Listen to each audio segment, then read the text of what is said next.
नमस्कार मंडळी, स्टार प्रवाह वाहिनीवरील लग्नानंतर होईलच प्रेम ह्या मालिकेच्या पुढील भागामध्ये आपण पाहणार आहोत की युग नंदिनीला बोलतो, वहिनी खूप मोठा प्रॉब्लेम झालेला आहे आणि तो सर्व सत्य सांगतो. आणि तेव्हा नंदिनी देखील अवाक होऊन त्याच्याकडे पाहत असते आणि ती युगला विचारते की युग, तू जे सांगितलं ते सर्व सत्य आहे ना? तू माझ्यापासून काही लपवत नाही ना? फक्त एवढंच कारण आहे का? आणि युग देखील विचारामध्ये पडतो. त्यानंतर आपण पाहतो की वसुंधरा ही रम्याला बोलते की रम्या, काही जरी झाले ते युग हा कोणालाही खरे कारण सांगणार नाही आणि आपण याचाच फायदा घ्यायचा आणि त्या प्रकरणामध्ये नंदिनीला अडकवायचं. आणि तेव्हा दोघीही एक प्लॅन आखू लागतात.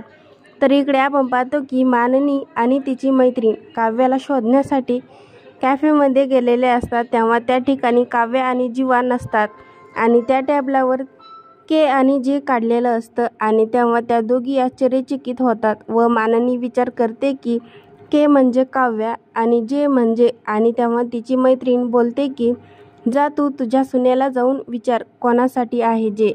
तेव्हा माननीच्या मनामध्ये देखील संशय येतो. आता पुढील येणाऱ्या भागामध्ये काव्याचा बॉयफ्रेंड हा जीवाच आहे का हे सत्य माननीला समजणार का, हे पाहणं अतिशय मजेदार ठरणार आहे.